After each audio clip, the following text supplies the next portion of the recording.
welcome. Legally Brief presents Changing Our Institutions. I'm your host, Judy Saunders. I'm a lawyer who works with private and public companies, educational institutions, and sports organizations to identify root causes, confront historic failures, and boldly implement change to our institutions. This podcast is for corporate change agents, disruptors, and mindset mavericks who are committed to making our institutions work better for themselves and the next generation. I want to remind you that while I hope you enjoy every episode in the series that we're doing on changing our institutions, the content of this programming is not a substitute for speaking directly with an attorney who understands your unique circumstances. If you're looking for past episodes or information, please head on over to my website. There you'll find information and you can sign up for newsletters and you can learn more about me and my practice. I'm glad you're here. Let's get ready and let's talk and make some changes. On Legally Brief each week, I ask how can we make our institutions work for us, whether we're taxpayers, for the next generation, for our children. I draw from many experiences that I've had working in the legal profession, also personal, being a mother, a woman of color, and how it feels to inhabit all of those different worlds. And sometimes these worlds really don't mix well. So, for example, if you are a person of color, you often feel as if you straddle two worlds. And there's a term for that. I know that this term has many meanings, but there's a term called code switching. And that basically means, if you don't know, it's knowing how to speak, live, dress, groom yourself, edit yourself, behave in ways that are acceptable in one world, which is a world that we live in, a predominantly white, Caucasian, or European-based America, I should say. And then those same individuals, people of color, Black and brown persons, you learn to switch or return to a more natural, easy state when you're around members of your own culture. You feel as if you can relax or let down. You feel as if there's some type of understanding or necessarily a home for yourself. You don't feel necessarily as if you're as on guard. When I write and record these shows, I attempt to look for patterns and ways and things that are happening around us, cases that I can report on, and also documentation. I once heard this saying that when podcast creators, or if you write or create copy, it's not so much creating content. It really is documenting what you see and what you experience personally and professionally. That's what I want to do. I want to document what I see, the systemic breaks that we have in our systems when an individual has to do what I was talking about before, code switch, and how that affects an individual, how that works on a system, any violations, and with the ultimate goal of helping individuals, myself also, navigate, learn more about these systems. I believe that we all are working together, and these podcasts are a weekly invitation to join me, to think about these topics and see how we can work together to better move within our institutions in harmony. And sometimes these systems, they were set up and they will never work properly. And that's why we have to have this conversation, come to understandings, and if necessary, redo, rework, restructure them. This week has been, and I say this week, I'm recording this just after Thanksgiving. So I should say the week leading up to Thanksgiving was incredibly busy in relation to the court system. It was unmistakable way that the universe presented different courtrooms, different cases to show us and really highlight where we have breaks, where we have fissures and tears within our institution. Some points last week, I was excited about the Thanksgiving holiday. There's something about everyone just seems to be in a lighter mood. There's a better energy collectively that we all have. I, in particular, I know that the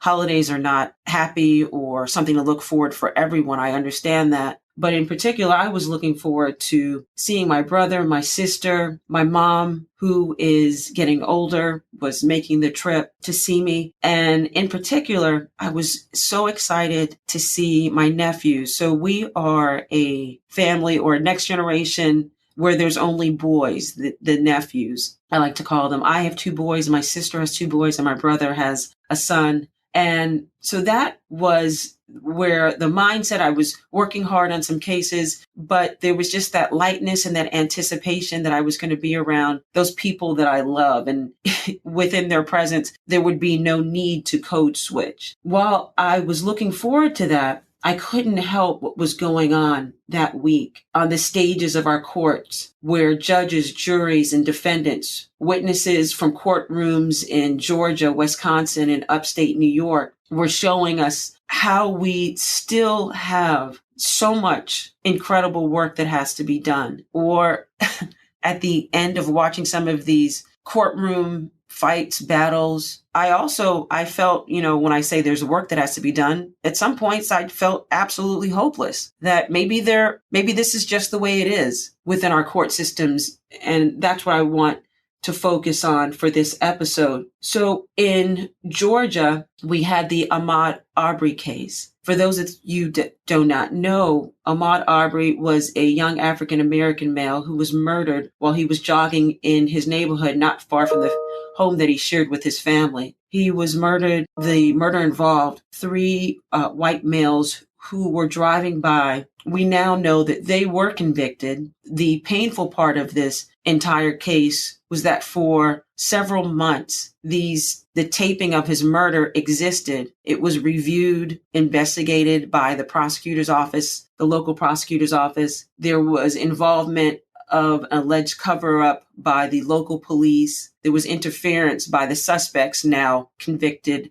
murderers, or interference so that this case and the investigation would go no further. So again, if we hadn't, and this is when I say again, this has happened before, where tapes or evidence is revealed after a murder investigation is closing or is closed that show that there is definitive evidence that would lead to a conviction. And that is one of the things that makes you feel hopeless about how the workings of the court systems are, how the investigations of law enforcement. If you didn't have these tapes, the Aubry family would have been left without any true understanding of what had happened to their son. That was particularly hard, as I was so looking forward to seeing my nephews, seeing my sons, all men of color, men and boys. My youngest, I guess I could still call him a boy. That left me feeling so sad, because when I see these individuals, when I see Ahmad Arbery, I see my son jogging down the street. I see my son skateboarding. I see my son riding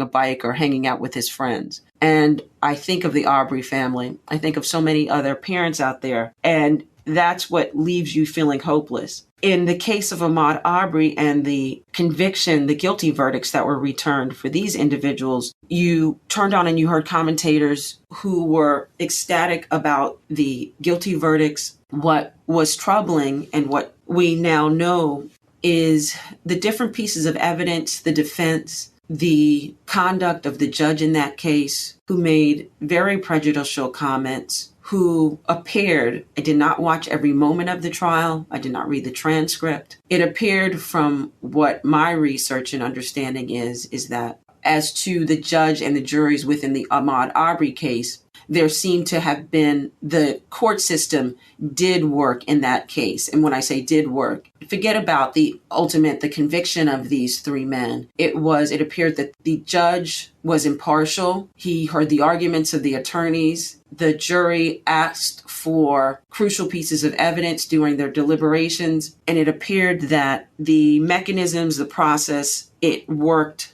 depending on which side you're on. You heard commentary from the attorneys who represented the accused. They said that they were upset, they were saddened for their clients. There was one of the individuals on the defendant's legal team who said that she was shocked by the verdict. So regardless of where you come down on the conviction in the Aubry case, it seemed that the system did work. Now, let's also go to the Wisconsin case of Kyle Rittenhouse. Kyle Rittenhouse is a man of white background, European ancestry, from what we can tell, who was videotaped using an assault rifle to kill and injure marchers as they gathered. The marchers were there because they were speaking out. They were protesting the killing of a black man by a Kenosha, Wisconsin police officers. During that trial, I watched as the defense attorneys, they brilliantly, I think, executed a tool really used in criminal trials and often not recommended by attorneys. And that tool is having your client take the witness stand in their defense. This is something that you think long and hard about, and it's not used a lot. But what I saw is Kyle Rittenhouse, who appeared to me, this is my impression, a clean-faced,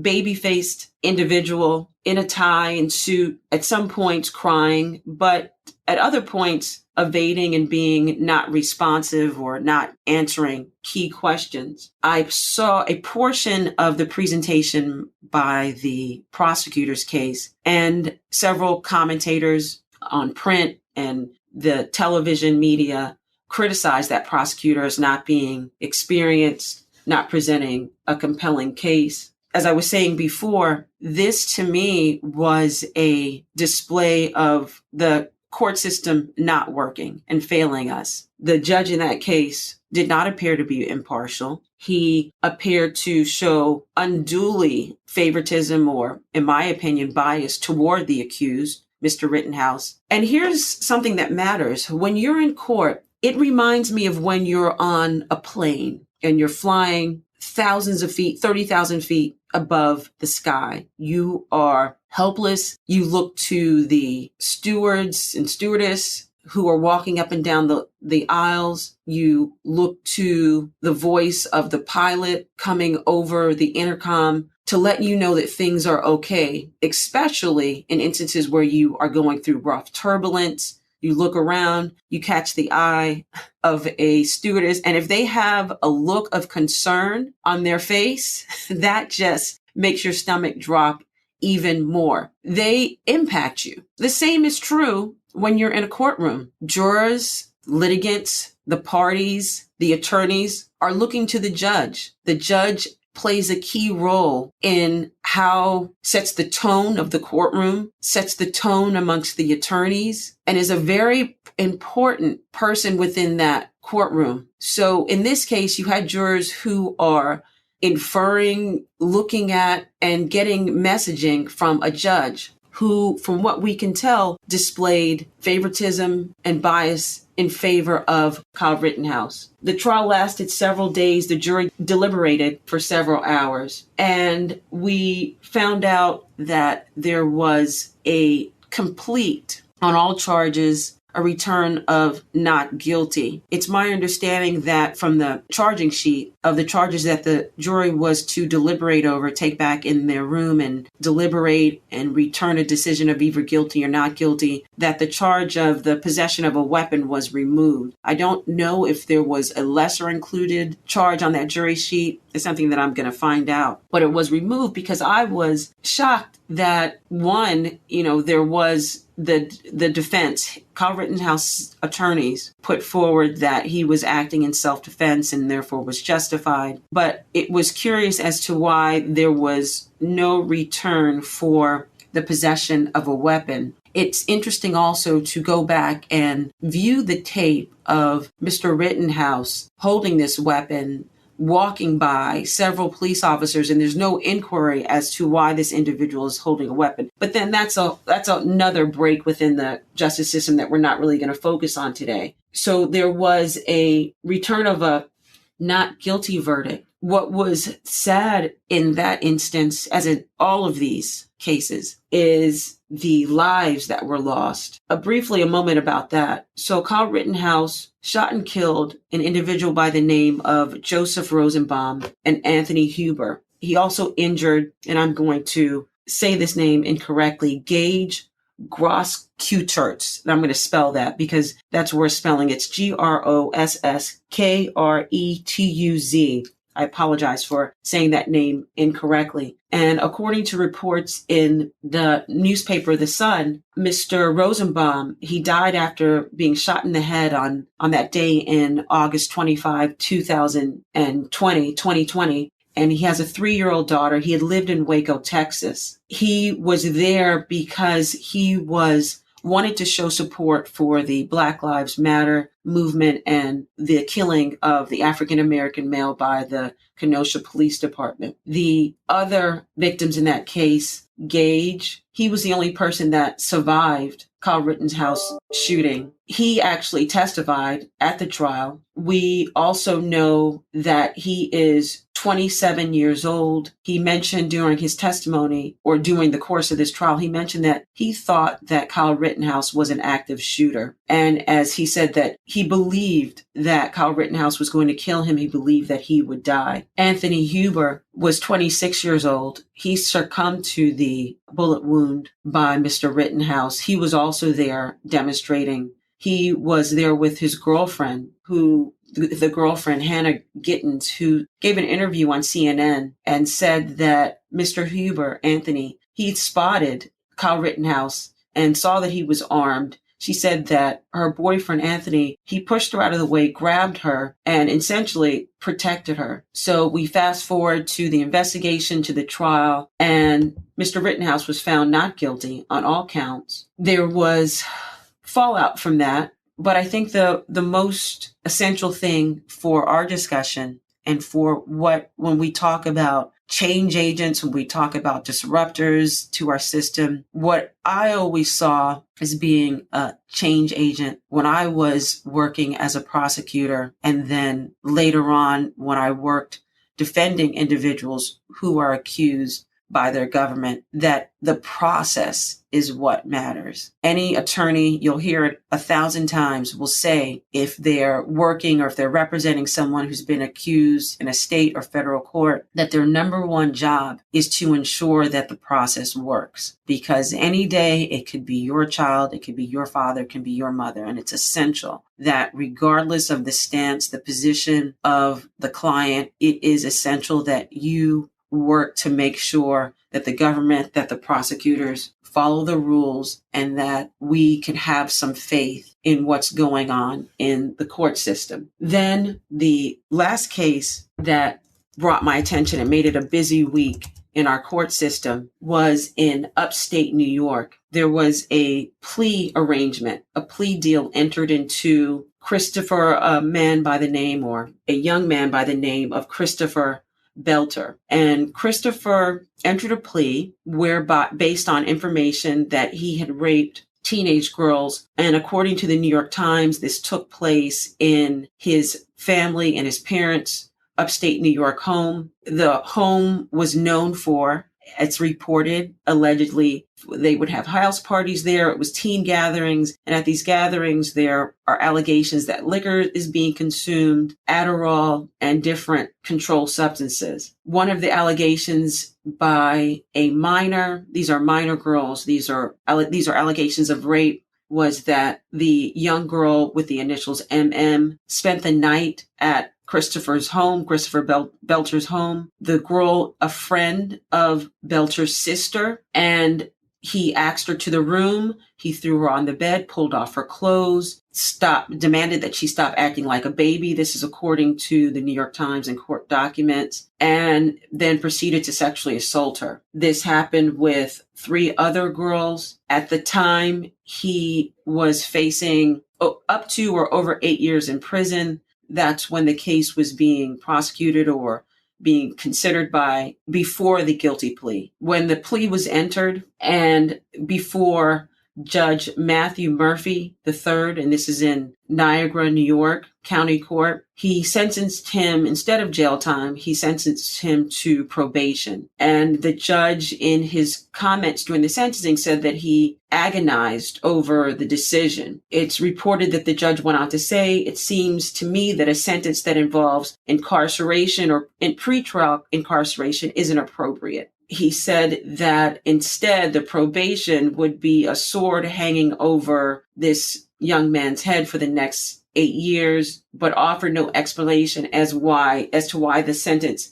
prison sentence wasn't considered. Clients who heard this and their attorneys for the young girls extremely frustrated. One attorney went on to say that if Chris Belter was not a white defendant from a rich and influential family, he would surely have been sentenced to prison. That also was jarring to me when I think about the notion of code switching, and I think about how you live in two different worlds and the goal of making our systems run on really one track instead of two tracks that serves one group of individuals one way and a different set of individuals in an absolutely biased, unfavorable way, those individuals being persons of color. When I saw that this guilty plea and the sentencing, I thought of my son being there. And if he was accused of raping 3 young girls, would he have the benefit of no pretrial detention and a sentence that included only probation? From what I can see anecdotally as well as statistically, he would not have that benefit. And so that's what we saw on the run up to Thanksgiving, of extremely active court system as it always is. But these were cases that highlighted for those of us who look at, monitor, think about, and wonder how we can make our court systems, if we haven't given up hope. Many people have, many people are jaded. I used the Matrix. That's what it felt like, being in the Matrix when you watch this plea. But I used the markers of what I discuss, the active method, being active, being a change agent, having a community. And I thought about, when we think of how to move yourself from not being a victim to a mindset to being a change agent. And when I said, let me apply that method that I use, let me apply it to these different jury verdicts, court decision, sentencing, and see if it's applicable. And I have to be honest with you that because there were so many extremes that came out of the court system, that it didn't seem as if it could be accurately and fairly applied. So I think at the end of the day, looking at these decisions, looking at the judicial process, you have to decide whether you have apathy, you feel hopeless, or if you can be inspired by your need. You're listening to this show, you're listening to these episodes because you believe that there's a possibility that the community that you live in and that the systems that run it, that organize us, that they can work for us. So don't be hopeless. Don't hide under your bed with your comforter, which is when I was waiting for the verdict in the Aubrey case, which is what I felt like doing. But join me each week, each show, for ways that we can continue to inspire each other to be the change that our kids, that our next generation, that our nieces, that our nephews, that our neighbors, that the students in our high schools and our elementary schools are counting on us to do. We have the power, we have the ability, we have the thought process, and we have each other. So I hope that you enjoy the start of this holiday season. I'm officially kicking it off right here, and I will be back next week with another episode. As always, thank you for your time. Thank you for listening, and be well.